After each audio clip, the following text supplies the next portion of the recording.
Hello and welcome back to another episode of my MotoGP 20 career mode here in MotoGP, and this time we're going to be doing Assen, so we'll go straight there in a second, but we've got to check out the championship standings first. Now I have absolutely no idea what round of the championship it is. I think it might be round 9, but I'm not 100% sure on that. I've lost count already, so that's quite appalling really.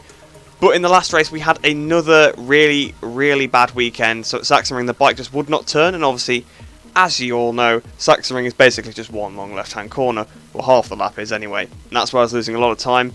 We qualified 21st, but we actually had a fantastic comeback ride to 6th place, which is not a great result, but I was really happy with it, because to come from 21st on a bike that was struggling, couldn't get any more out of the bike. If I had a few more laps, maybe 4th was possible, because the Yamahas were a bit ahead, and perhaps I could have tried to catch them up a bit, but I think they were quicker than me anyway, so there probably wasn't much I could do, even if there was more time in the race. Which that allowed Marquez to extend his lead to 48 points in the championship, and Dovi's now 67 behind, so Dovi's not too far behind, the same with Vinales. Vinales only a few behind, and Quartararo, after a really good race at Sachsenring, is kind of bringing himself back into it again, a little bit sort of for the battle for 2nd place. So therefore we've actually decided to do an upgrade, so I bought an upgrade on the frame. It's still going to be quite a while till it's done, 3 weeks to go. So that means we're not going to have any upgrades for this race, and yeah, not even Kimi Ring either, so we're not going to get an upgrade until week 29. So then we'll head into Assen. Hopefully we'll have some good pace here, because this is quite a good track for me and not very good track for the AI. We have to win basically, there's no other choice than to win this race. Win or bin. I'd rather crash out of 2nd trying to beat Mark than finish 2nd to him. So we'll head into there and I'll see you in Q1. So here we are then in Assen for qualifying 1, and as you can see, it is wet track once again. So we didn't get any wet track in the previous episode, but we're back to some more wet track. It's the entire weekend is going to be wet track, so both the qualifying sessions and the race. So we'll do our usual strategy, and we'll see who's in the session then. So Danilo Petrucci and Aleix Espargaro. So it's the same Q1 as it was at Sachsenring. So hopefully we can do it a little bit better than we did there. Obviously, most of the time, in the wet conditions, it's gone quite well for me. Obviously, we got 2nd position at Le Mans in the wet qualifying. No, sorry, we got pole position at Le Mans in the wet qualifying and 2nd position in Jerez. Obviously, Mugello didn't go so well, but hopefully, if the bike is not too bad around the circuit, the wet should actually play into my favour, and hopefully, it actually might mean that we've got a chance at the win. And as well, it means it's more risky, so there's a chance that Marquez could come off in the rain, of course. I mean, it could happen in the dry, but it's more likely to happen in the rain. So we'll head out onto the track then. I need to get acclimatised with the bike and obviously the conditions again, like I always like to do at the start of the session. And then we'll do another flying, well, 2 flying laps right at the end of the session like we always do in the wet track qualifying, so that we can set the fastest time possible on the driest track possible. So I've been playing a lot of online recently, so I'm used to the balanced performance of the Yamaha, and that bike feels instantly very heavy, but I think, to be honest, at Assen it shouldn't be too bad. I mean, obviously the track does focus a lot on corners, so if your bike can't corner well, it looks like you'll struggle. Oh, we've gone in so hot, I broke way too late for the first corner, but obviously it doesn't matter, it's just a banker lap at the beginning of the session. So hopefully we'll get used to it, but it's probably because of the tyres. It tends to happen right at the beginning of wet track sessions. Bike not feeling too bad through this first sector though, so that is a good sign, of course. We did struggle at Sachsenring and Mugello, although those are quite corner speedy tracks, which I suppose this one is. We're actually red in the first sector, I'm not sure who to. I might do the rewind trick in a second and have a look, but obviously at Le Mans we were very fast, and that is, I mean, that's basically a Yamaha track. It's always known as a Yamaha track, so it's definitely, you got to focus on the corner speed, and we were very fast. Unfortunately, we obviously just lost out to Marquez there in Le Mans, but I don't want to lose out to him here either. Well, I don't want to lose out to him, so hopefully we can try and beat him here if possible. But obviously we've got to get through into Q2 first for any chance of that to happen. I'm not sure whether Traction Control 2 is the right choice. It seems okay for now. Zarco's actually got a bit away from us, but I've not been particularly pushing. In fact, actually, he's really got away from us. So I'll have to have a look at the time through this sector here. Oh, okay, we're only 73 thousandths down currently, so it's not too bad. It's not miles off. So as we come towards the last corner then, the Gert Timmer chicane. Flicking the bike through there, through turn 17 it's called. Through turn 18, up towards the line, then is this going to take us to the top? Yes it is, so top of the session for myself there. P1 out of 13, so I'll probably go for another lap, and we broke way too late for the first corner once again. But yeah, I'll go for another lap and see if we can improve, and then I'll head back to the box and fast forward for a little bit. So 2 temps underneath at the first intermediate. So that's changed to a personal best, but we're now 17 thousandths underneath Brad Binder's time. Now 1.4 seconds off Alex Marquez, so the track is rapidly improving here. On towards the line then. 1.5 seconds off in the end then, so looks like we're struggling a little bit for pace again, so that is not good. So with around 5 minutes to go then, Marquez is currently faster with a 34.6. What are we on? We're on a 36.1. We're still beating Oliveira somehow, so we should be much, much faster once we go out now. So I'm going to put a new set of tyres on, because that's the mistake I've definitely made the last couple of times. But we'll definitely have to have a look at that, because tyre-wise, I mean, there's only one set, you know, fresh soft front, and I want that for the race. So we'll head out then and do 2 laps at the end, like we tend to do in these sessions. So we're 2/10 almost underneath the time in the first sector. Now we're 2/10 away in the second sector, so we lose a lot of time through the flip-flop. So half a second off then still through this section, so that's not looking good. But usually this first lap is a little bit slower. Alex Marquez has now gone down. Towards the line then. 3/10 off, which is still 7th, so a very, very close grid here. So we'll go for one last lap then. So once again, 2/10 underneath in the first sector. Now we're half a second underneath in the second, so we're finding some time. Now we're 5 thousandths off. Oh, it's actually Binder's time now. 5 thousandths off. Up towards the line. Are we going to beat it? Yes, we are! So finally then, we get through into qualifying 2 once again, going through with Brad Binder this time. So Aleix Espargaro and Danilo Petrucci and Bagnaia and Marquez. So a few factory bikes. Obviously I know Bagnaia is technically in the Pramac team, but it is a GP20. So being knocked out in Q1 then. Same with Mir as well. Another factory bike. Obviously the KTMs, I suppose the KTMs and the Aprilias, it's kind of fair to expect them to not get through. But Brad Binder actually getting through with us. So it seems like the KTM's not too bad at this circuit. So Oliveira at the back then in last place and Lecuona in 10th. So hopefully one of those guys can try and score some points at least in the race to help us out in the Teams Championship. So then we're here in qualifying 2, and tyre-wise we are very, very strapped for tyres. So I'm not sure which one is slightly better. So they are... So this tyre here, this second tyre is slightly, you know, less worn. And on the rear... Well, the rear we actually have another one to play with. So we can put a fresh rear in. We've actually got 2 fresh rears, but I wouldn't go for a soft rear in the race, I don't think. I think it would spin up too much at the end. So we'll we can use both of these if necessary. So it's just the front tyre we're going to use that's a bit scrubbed. So we'll use this slightly more worn one, although it's very, very minimal, to do a couple laps at the beginning of the session once again, just to get some bankers in. And then at the end of the session we can go out and do 2 laps. But I'm quite happy to get through into this session. I've definitely found on that last lap a couple of places where I was making mistakes and losing a bit of time, so I rectified that. And also, even on that lap itself, I made a couple of mistakes, so hopefully we can try and improve and maybe get a really good qualifying position here. Obviously, we always seem to do a little bit better in the race than in qualifying, bar Le Mans, of course, where we finished 2nd after starting 1st, so hopefully we can try and qualify well and then race even better. So interestingly enough, I did notice the rear tyre was actually a little cold, which is quite rare. That was actually a really good chicane. So we're starting our first lap here. We've obviously got to remember we've got to brake a bit earlier than we were at the end of the previous session. It's not exactly the same since it starts off at the original wetness again. It's not like a dynamic track where it stays the amount of dryness and then we'd be going on to dries at the end of this session. No, it'd be nice to have that though for MotoGP 21. I'm guessing it'll probably be on the next gen consoles. If not, MotoGP 22 will be. We've got to have some more additions like that, but I'm not too sure. Milestone haven't said yet, I don't think, so not sure. So 2 tenths away in the first sector then from whoever's currently fastest. We're now 4 tenths away. So it's Rins then that's fastest, just did the rewind trick. So we're now 8 tenths off of Rins. Although it's kind of normal, we were quite far off at the beginning, so it seems like in the actual full wet, or the most wet, we are a bit slower than the AI, and also on my first lap of a set of tyres I'm also a bit slower. So towards the line then. Only half a second off then, so the pace not looking too bad right now. So this time we're a 10th underneath Mir's time. On it. Marquez now going top. Now 66 thousandths underneath Marquez's time.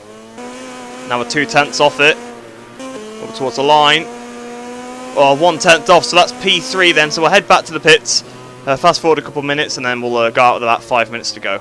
So with just under 5 minutes to go then, we are currently in 10th place. 9 tenths off of Marquez's time. So we're going to change the tyres. We'll put on this slightly scrubbed front and we'll put on a brand new soft rear. to go out and do a couple of laps right at the end of the session then and try and get maybe even pole position, because we obviously have had a pole in the wet once before this season. So as usual, I'm not expecting anything special from this very first lap on the set of tyres. Usually how it goes, usually better on the second lap. So nearly 3/10 off in the first sector, nearly half a second off in the second. There's still personal bests. 6/10 off in this sector, so we are losing time all around the lap on this one. So coming up towards the line then, Quartararo's gone fastest. We've gone 6/10 off, that's P8. So Quartararo with this 33.5 now. So this is our last lap then. So we're 10th off in the first sector of Quartararo's time. Now just 94 thousandths off. Now we're 3/10 off Quartararo's time. So we're going to the last sector. But towards the line then, what's it going to be? So second position on the grid then, behind Fabio Quartararo. So it's about time we qualified on the front row once again. So Quartararo on pole, myself in second, Rins in third place there, Dovizioso in fourth, Rossi in fifth, Marquez all the way down in sixth, although that did not stop him at Jerez, which was the last time we started second, interestingly enough. Nakagami with a pretty good 7th place, that out-qualifying his teammate Crutchlow in 8th.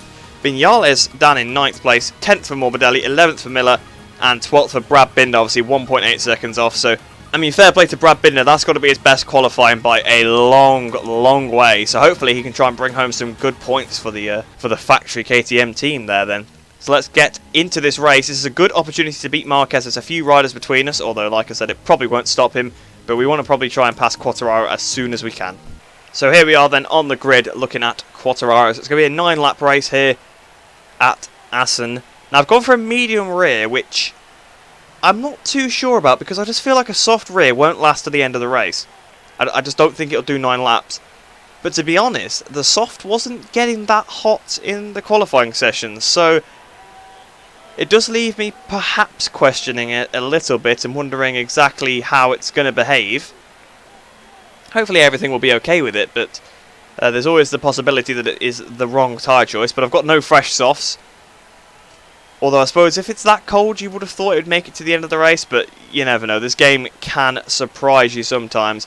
But starting second position here today, we've got a good opportunity to beat Marc Marquez and gain some points back on him, which is desperately needed at this point, especially since the next round is at Kimi-ring, where I wouldn't be surprised if I didn't even get points there, because I'm bad at the track, and to be honest, it's a track that I don't think our bike's going to suit very well, so we'll probably be quite off the pace at Kimi-ring, so we definitely need to try and pick up some points here once we've got the opportunity to do so. So let's get this race started, and really, I just want to try and win it.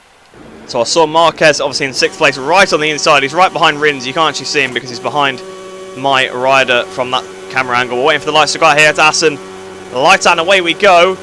Trying to get somewhat of a decent start. We've been passed by Rins, we've been passed by Dovi. We're going to be passed by Rossi, we're going to be passed by Mark. Yes, we are. As we go towards the first corner, I'm going to try and brake nice and late on the curb on the outside. We've probably gone in a little bit hot. There's been a crash. It's Marquez! Marquez is down at the first corner at Assen. Marquez has crashed. I don't know if he's actually out of the race or not, but he's down. So Jack Miller trying to go on the outside of us here. The tyre has got absolutely no grip at this point in the race, so it probably isn't the best. Oh, the best choice. It's spinning all over the place, but we're in 5th place. It's not been the best start, but Marquez is down, so I guess it has been a very good start of the race because my championship rival has crashed out of the race. Well, he could still be in it, but he's crashed.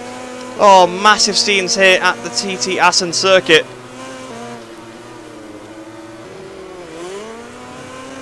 So as we go through the chicane then, at the end of the first lap, we've got a really good run on Rins, side by side with Alex Rins. So we're back up into 4th position now as we go towards the first corner for the second time. Rossi's up next then. So at the end of the second lap then, Rossi's got a bit ahead of us. Quartararo going a 36.2, I'm doing a 36.4, so a little bit slower then, but not too much. So coming up towards the line then, at the end of this lap, we've gone slightly faster than Quartararo, so we've made a bit of ground on the guys ahead. Fastest lap of the race to me. So coming through the chicane again this lap, we've got a pretty good run on Valentino. Don't think we're going to be close enough to passing though. Quartararo going a couple tenths quicker than us on this lap then. Valentino going defensive as we go towards the first corner. So that made him going a bit wide. Trying to get on the power right on the back of him now. We've got to pass him very shortly, hopefully. Quartararo going even faster on this lap then. 34.9, so we've not quite got the pace of Quartararo. Rossi got a little bit further ahead again on that lap. So coming to the end of the 6th lap, then about to start the 7th one. 4 tenths slower than Quartararo again, but Rossi now seems to be really getting away from me. So as we're about to start the penultimate lap then, Quartararo only a tenth quicker than us this lap, but Rossi's really picked up his pace.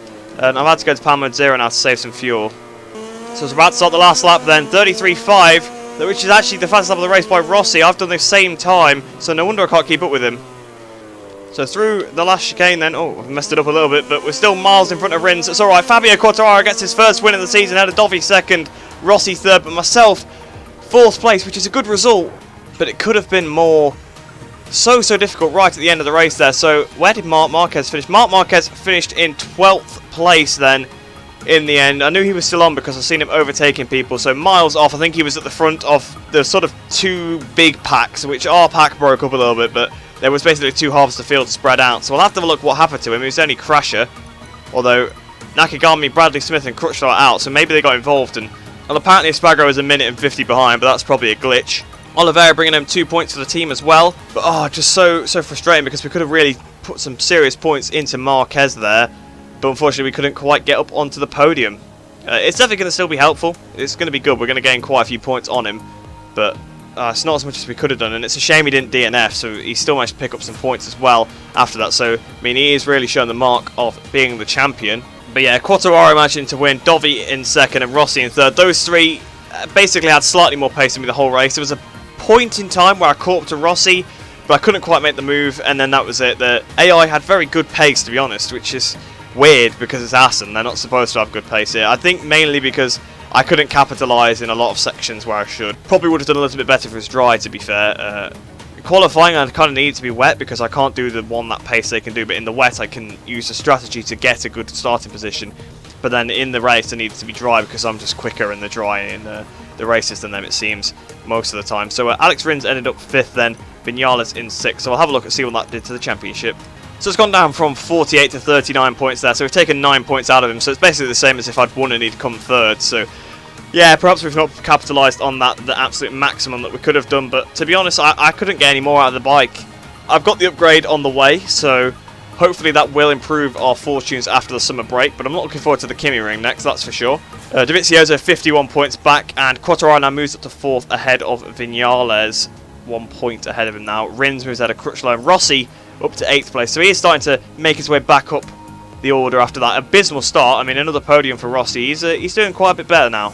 In the Teams Championship, we actually lose a place to Petronas Yamaha because Quartararo, obviously, of course, beating me there in that race with the win. Hopefully we can try and gain some points back in the Constructors' Championship, but obviously I am being a little bit let down by my other teammates, but it's not really their fault. Pramac also moving ahead of LCR Honda Castrol there.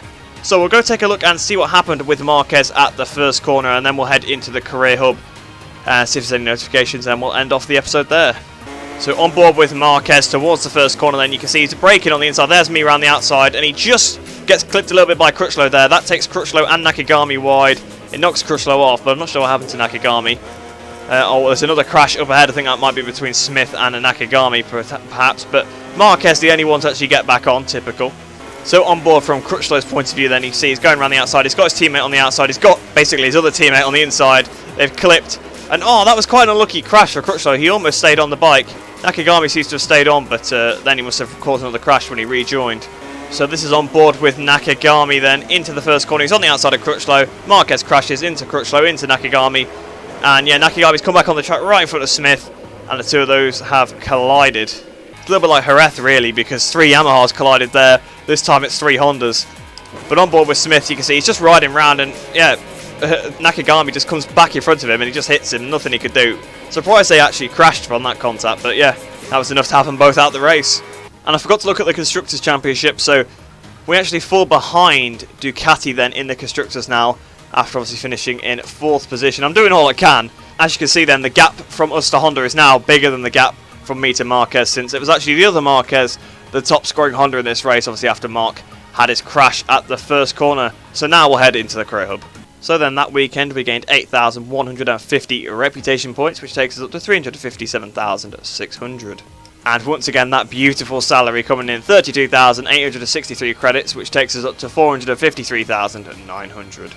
So then with that, that takes us past the halfway point of the year in weeks. Look, we're on to 27 out of 52. So we're halfway through, and obviously we've just looked at the championship. We're 39 points down on Marc Marquez. So it's definitely still a clawable gap, especially just after that bad race. We scored a pretty decent amount of points back on him, obviously 9 points, which is nice. Hopefully we can try and carry that on, but obviously Kimi Ring probably not going to give us the best performance in the race. So yeah, I'm assuming that we're probably going to struggle quite a bit at the Kimi Ring, so it's unfortunate that it's going to be like that. But then after that, the second half of the season, we should have a slightly better bike. I'll continue to upgrade, because obviously you can see we're still missing a little bit of pace, because I need to be able to not easily, but I need to be able to fight for the win every single weekend, not have the bike sort of let me down. But I hope you did enjoy that video. I know it wasn't the most entertaining race, mainly just because I couldn't get close enough to Rossi to make a move on him. I got close enough once, and I couldn't quite get up the inside of him, so I was like, alright, I'll wait